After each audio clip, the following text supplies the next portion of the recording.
Olá, pessoal, de volta com o nosso estudo do Evangelho segundo o Espiritismo. Lembrando que você faça sempre uma leitura de harmonização antes de começar o estudo e depois uma prece para que nós possamos estar melhores imersos nas vibrações da espiritualidade amiga que nos acompanha e nos intui nesse momento. A gente está no capítulo 13, tá? Não saiba a vossa mão esquerda o que dê a vossa mão direita. A gente no vídeo passado falou dos itens 1, 2 e 3 e hoje a gente vai falar dos infortúnios ocultos, que são o item 4. É o item 4, na verdade eu estava achando que tinha mais, mas é só o item 4.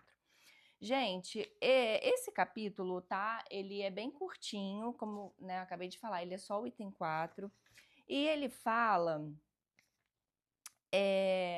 de uma situação muito comum que a gente vê no noticiário todos os dias, que é a oportunidade de fazer o bem quando diante, né, de grandes calamidades. Lembrando aqui, eu não sei se você já assistiu o vídeo passado, mas a gente está no capítulo que fala sobre o orgulho, né? Não saiba a vossa mão esquerda o que dê a vossa mão direita. É uma frase, é uma expressão para falar daqueles momentos de que muitas pessoas ajudam ou somente ajudam para que outras pessoas possam ver, para que ela possa ter algum benefício ligado ao seu ego, à sua vaidade, ao seu orgulho no momento daquela ajuda, né? A gente até comentou no vídeo passado que ajuda é sempre ajuda, então quem está recebendo esse benefício ele não é anulado. É claro que essa ajuda ela continua sendo válida, mas a falta de mérito de quem está ajudando é que conta. A intenção é que vale, sempre o que está por trás. Então, se eu tenho uma intenção genuína de ajudar, independente de onde eu estou, de quem está olhando, de quem está vendo, vale muito. Mas se eu estou preocupada, se a minha ajuda, se a minha caridade, ela só depende, ela está vinculada a algo que eu possa receber de bom, a algo que vai me fazer bem, a algum benefício, esse mérito ele já não é tão grande como se a ajuda fosse genuína, tá? E aí, então, ele agora vai falar das grandes calamidades, porque nas grandes calamidades isso acontece demais, né? Normalmente, grandes calamidades estão ligadas a grandes audiências. E é nesse momento que algumas pessoas resolvem aparecer. A gente está falando de pessoas próximas, pessoas da nossa vizinhança, a gente está falando de pessoas da mídia, a gente está falando de pessoas famosas, conhecidas, a gente está falando de diversas pessoas, né? Que resolvem, nesse momento, se propagar através da ajuda. E o que ele vai falar para a gente nesse capítulo é que a possibilidade de ajudar, ela sempre existe.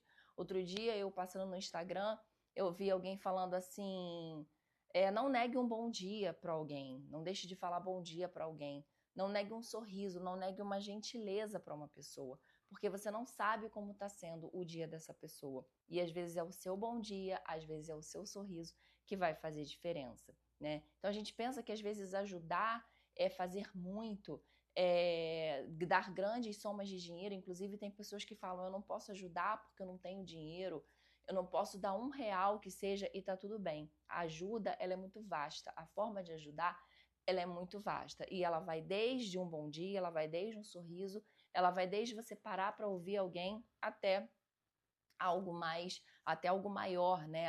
Algo material, algum benefício que envolva comida, alimento, dinheiro, enfim, qualquer doação material, né?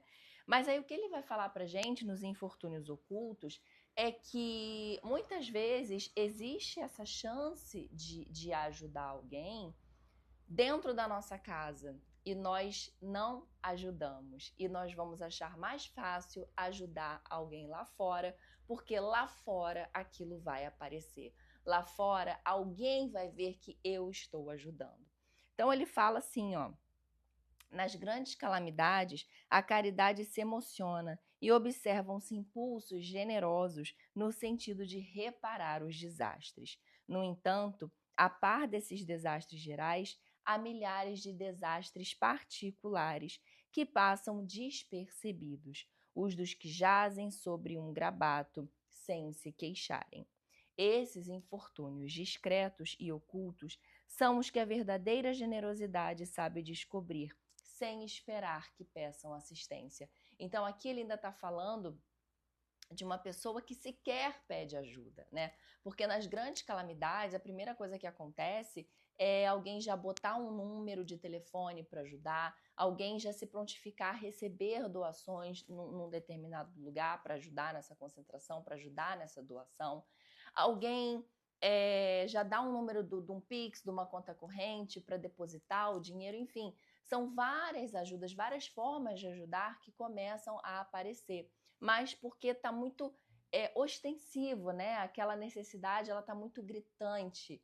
E aí, nós que estamos aqui ouvindo aquele pedido, né, daquela ajuda, nós vamos lá e ajudamos. Mas quantas vezes tem uma pessoa do nosso lado, seja no nosso trabalho, seja na nossa família, seja às vezes numa fila de mercado, né, que está precisando dessa ajuda, precisando desabafar, que precisa às vezes de um alimento, é um morador de rua, que precisa às vezes de uma água mais fresca nesse calor, né, que vai começar agora no verão. Essas pessoas, nós precisamos estar sensíveis. Nós precisamos estimular a nossa sensibilidade para estar atento a essas pessoas que sequer pedem ajuda, pedem a nossa ajuda. E aí, ele vai falar na sequência de um exemplo de uma pessoa que ela tinha bens, ela tinha posses, mas ela ia até uma certa casa para ajudar, uma casa humilde para ajudar. E ela falava com a filha dela, né? Ela ia com a filha e ela orientava a própria filha a se vestir de uma forma mais humilde. E a filha perguntava por quê, e ela dizia então: minha filha, para não insultar a miséria com o seu luxo. Por que se faz acompanhar da filha? Para que aprenda como se deve praticar a beneficência. A mocinha também quer fazer a caridade. A mãe, porém, lhe diz: que podes dar, minha filha, quando nada tens de teu? Se eu te passar as mãos alguma coisa para que deis a outrem, qual será o teu mérito?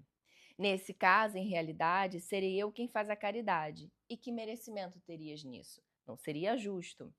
Quando visitamos os doentes, tu me ajudas a tratá-los. Ora, dispensar cuidados é dar alguma coisa. Então, essa mãe, ela já está tentando educar essa filha, mostrando aquilo que a gente estava conversando, de que doar, fazer caridade, não é necessariamente você dar um bem material. Se essa menina, se essa filha dela ainda não tinha bens, de modo que os bens que ela doava era da mãe, então ela fazia qual caridade? Ajudava a mãe a tratar os doentes, porque esse tratamento, sim, era dela.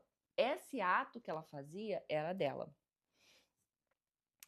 Aprende a fazer obras úteis e confeccionarás roupas para essas criancinhas. Desse modo, darás alguma coisa que vem de ti. É assim que aquela mãe verdadeiramente cristã prepara para a filha para a prática das virtudes que o Cristo ensinou. É espírita ela? Que importa. E aí aqui tem mais um parágrafozinho que ele vai encerrar, né, o capítulo. Então, pessoal, o que a gente entende desse estudo é que o importante é que a caridade seja nossa e seja genuína, que nós possamos estimular esse movimento dentro de nós. A mensagem que fica desse texto, né, tanto quando ele fala no início das grandes calamidades, quanto ele agora fala aqui nos próximos parágrafos dessa mãe que vai fazer a caridade, leva a filha e tem essa preocupação com a roupa, na verdade esse enredo é para nos mostrar que a caridade ela tem que ser genuína e que tem que ser sua. O objetivo da caridade, pessoal, é fazer a nossa evolução, como tudo aqui no Evangelho, né? E como é que nós vamos progredir? Através da nossa reforma íntima, através da nossa evolução moral, que se dá com o nosso autoconhecimento, que por sua vez se dá com esse entendimento dos nossos vícios, da nossa parte ruim, que a gente vai cada vez mais deixando de lado e substituindo por uma parte melhor. E esse entendimento que ela traz aqui, né, nesse ato de levar a filha com ela e mostrar para a filha como é importante, ela está educando, porque a gente sabe que o exemplo arrasta, né? Ela está educando essa filha para que ela possa entender que o importante é que ela faça a própria caridade. Mais do que a caridade é a nossa evolução. Mais importante do que a caridade é atingir duas pessoas, tanto a que está recebendo como a que está doando, tá? Então, o que ela fala aqui nesse capítulo, o que o Kardec nos traz nesse capítulo aqui, nesse item, melhor dizendo, no item 4, é sobre isso, né? A gente está o tempo todo nesse capítulo aqui falando, tentando deixar de lado o nosso orgulho, a nossa vaidade. Em qualquer ato que a gente faça, em qualquer atitude que a gente faça no nosso dia a dia, lembrar que o que é importante é a nossa intenção, o tempo todo. Então, aqui mais uma vez, se eu vou ajudar, se eu vou fazer a caridade, como é que eu posso evoluir? Fazendo essa caridade de forma genuína, sem me preocupar se alguém do lado vai ver, vai me promover, vai gostar mais de mim, vai falar que eu sou incrível porque eu estou fazendo alguma coisa, tá bom? Eu espero que esse estudo tenha feito sentido para você, eu espero que ele te ajude nos próximos dias aí, quando você estiver no seu dia a dia, no seu trabalho, com a sua família, se surgir alguma oportunidade de você fazer a caridade, de você ajudar, que você possa lembrar aqui das palavras do Kardec, tá? Se tiver alguma dúvida, coloca aí nos comentários. Se tiver alguma sugestão, algum comentário, qualquer coisa que você queira comentar, coloca aqui que a gente vai discutindo, a gente vai falando, a gente vai conversando e vai aprendendo juntos, tá bom? Eu espero vocês no próximo vídeo. Até lá!